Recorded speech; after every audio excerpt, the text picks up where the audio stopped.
What's up, YouTube? It's your boy 24 Problems in this bit. And we got CBD, bro. 4 weed myths you still believe.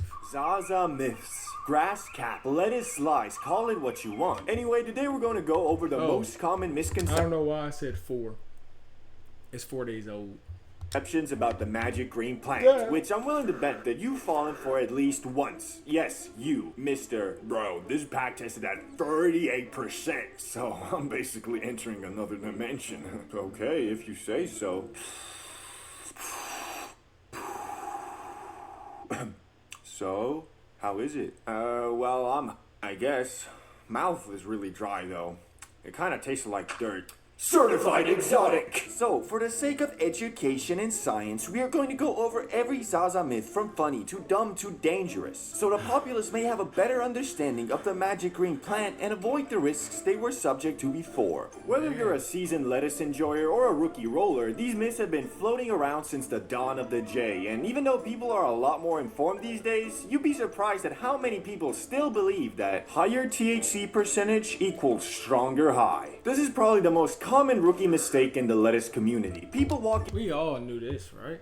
into dispensaries like they're buying a protein shake. And what's the strongest thing you got? 35%?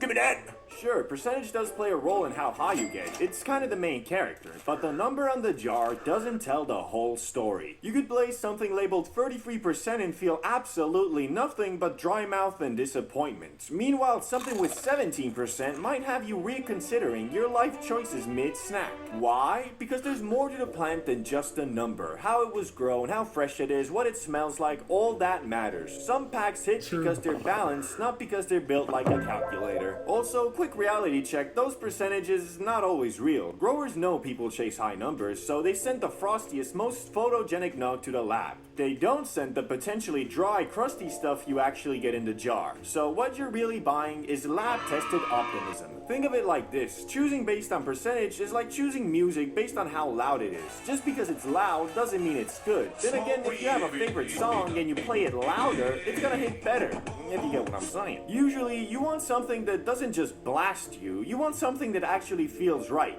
So yeah, the number matters a little to the extent that a 6% pack is going to be mellow and anything between 15 to 25% is going to hit normal. But beyond that, it's just marketing. So don't let it Wait, what did he say?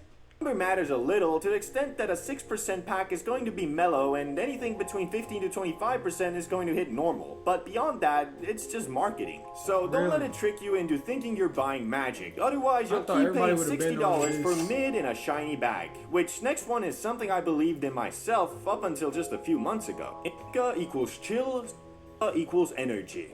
Put you in the couch, bros. Get you creative and energized. Yeah, not exactly, at least anymore. That whole equals sleepies equals Zoom thing is Zaza astrology. It sounds deep until you realize it's mostly vibes and guesswork. Back in the day, Indica even meant something botanically, like plant shape and how tall it grows. But now, after decades of crossbreeding, everything is basically a smoothie. You're not smoking a pure you're smoking some hybrid mutant with 6 parents and a confusing childhood. You might get that it makes you vacuum your room at 3 a.m. but it has you melted into the couch watching YouTube documentaries about ants. It's not about the label, it's about how your brain reacts to whatever is actually in the flower. Which is exactly where today's sponsor, 5C 10 minutes. Are we serious, CBD, bro? I'm gonna leave you with a like. Milligram high potency gummies come in. The best part about 5's gummies are the huge variety of options you can choose from. Surge is similar to boosting your mood and vibe whilst keeping you energized. Vibes is a nice middle ground, allowing you to still stay productive whilst also chilling you out. And finally, my favorite, chill, which are best enjoyed when you're done with your day and just want to relax and unwind. And if you're like me and think that chill is what best suits your needs, then you're in luck because 5 just released a new delicious flavor for that exact variant. Watermelon! And to make sure everyone gets an opportunity to try their newest flavor out, right now for a limited time, new customers are eligible to get a pack of watermelon gummies for free. Yes, and returning customers are not left out either because by using my code CBD50, you can get 50% off whether you're new or returning. To be eligible, all you have to do is be at least 21, go to the pinned comments, and check it out. Also, most of these strain labels are just marketing now. The same lemon blaster you buy in LA might be a completely different plant than the lemon blaster from your guy in Detroit. But they both swear it's sativa because the bag is yellow and has lightning bolts on it. To be fair though, you do have a higher probability of getting a chiller vibe with indica and more of an active vibe with sativa, just that it's not always the case, and a lot of times an indica strain can make you just as productive as with sativa. A lot of it is also just in your head. Like, if you're a daily smoker and smoke sativa during the day and indica at night, you're gonna feel like you're more productive with sativa because every time you use it, you actually plan on doing stuff, compared to indica where you plan on, well, just hanging around. But this next one might be the most dangerous misconception out of them all, and What is that, CBD, bro? that is, you can't overdose on grass. Ah yes, Boy, I greened out on Zaza. I don't threw up off the Zaza. I don't. That's about it. Bro, I remember my first time getting caught. I was greening out. 5 blunts. 3 of us. I don't know what the fuck we thought we was doing. I greened out. I was the only one that greened out. But greening out ain't fun. I don't greened out off some pens. Made me throw up and all.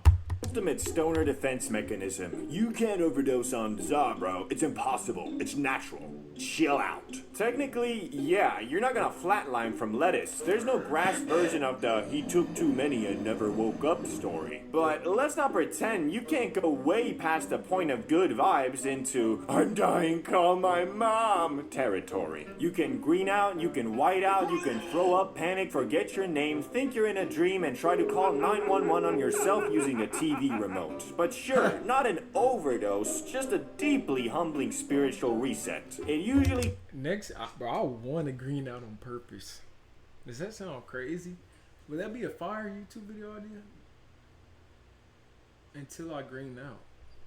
goes like this. You take an edible and it's not hitting, so you take more. Then about 45 minutes later, your soul leaves your body and watches you pet your wall for emotional support. Congratulations, you're not dead, but you are definitely not okay. So no, you won't overdose in the technical sense, but if your definition of overdose includes uncontrollable sweating, time dilation, thinking you're stuck in a loop, and trying to breathe manually, then yes, you very much can overdose on Zaza. Especially with long-term heavy use, which can cause psychosis, time dilation, thinking you're stuck in a loop, and Chad, what is this word you finna say? not okay. So no, you gotta won't look it overdose up. in the technical sense, but if your definition of overdose includes uncontrollable sweating, time dilation, thinking you're stuck in a loop, and trying to breathe manually, then yes, you very much can overdose on Zaza. Especially with long-term heavy use, which can cause psychosis. So just because it's a plant and there's that famous fact of like, oh, you need to smoke 200 pounds of Zaza to overdose, doesn't mean you shouldn't be mindful of your consumption, which kind of takes us to grass makes you lazy. My teacher once told me, boy, you smoke too much. What is psychosis?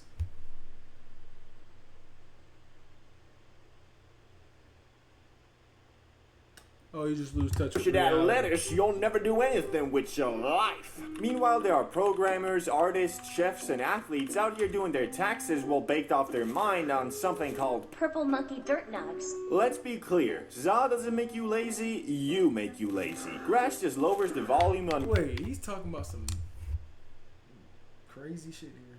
fact of like, oh, you need to smoke 200 pounds of Zaza to overdose, doesn't mean you shouldn't be mindful of your consumption, which kind of takes us to grass makes you lazy. My teacher once told me, boy, you smoke too much of that lettuce, you'll never do anything with your life. Meanwhile, there are programmers, artists, chefs, and athletes out here doing their taxes while baked off their mind on something called Purple monkey dirt nugs. Let's be clear, Zaza doesn't make you lazy, you make you lazy. Grass just lowers the volume on your internal monologue enough for you to enjoy doing nothing. If you were already a couch potato before, sure, lettuce might just butter you up and serve you to the couch gods. But some people take a hit and immediately get the sudden urge to deep clean their bathroom or organize their sock drawer by emotional trauma. The truth is, how you react depends on your brain, your tolerance, and whether you just hit something calming or smoked a strain called Nightmare Jetpack. Also, not all laziness is bad. Sometimes the reason people seem lazy after smoking is because their brain finally isn't on fire and they're just chilling for the first time in days. That's not laziness, That's peace, baby. So no, Peace. Zaza doesn't make you lazy. Being a human in late-stage capitalism does. Grass might just make it more comfortable to stop pretending you're okay with it. It's just a plant, so it's always safe. This one's popular with people who think putting a leaf emoji next to anything instantly makes it healthy. Bro, it's natural. It's from the earth. Can't get hurt by something nature made. Okay, cool. So are poison ivy, nightshade, and grizzly bears. Nature doesn't care about your vibes. Nature is not your plug. Yes, lettuce is a plant. So is hemlock. So is ayahuasca. That doesn't mean you should roll it up and smoke it every morning like it's a spiritual multivitamin. Natural doesn't mean harmless. It just means it didn't come from a lab this time. Now, for most people, grass is relatively safe. But let's not pretend it's some invincible superfood. You can still develop tolerance, mess up your sleep, get dependent on it to function, have a panic attack mid-cartoon, or blast off into a full psychotic break if you overdo it for too long. And let's be honest, most people aren't smoking pure organic, forest-grown artisanal flower. They're ripping mystery carts from some guy called Seke with a shoebox business. Facts. This is why I don't smoke street carts now. I stopped smoking them when I was 17, man. Stop your street cart. Model. Even flour itself isn't always clean. It can have mold, pesticides, or be so dry it turns to dust if you breathe on it wrong. So yeah, it's a plant, but that doesn't make it invincible, perfect, or immune to consequences. You could take a salad and turn it tiny circles in his eyes. That's kind of creeping me out right now. Damn. To a problem if you tried hard enough. Bottom line, lettuce can be chill, but like anything else, too much of it too often with no self-awareness equals problems. And saying it's natural won't help you when you're halfway through a green out wondering if your dog is judging you. Facts. W video, yo go show CBD man some love.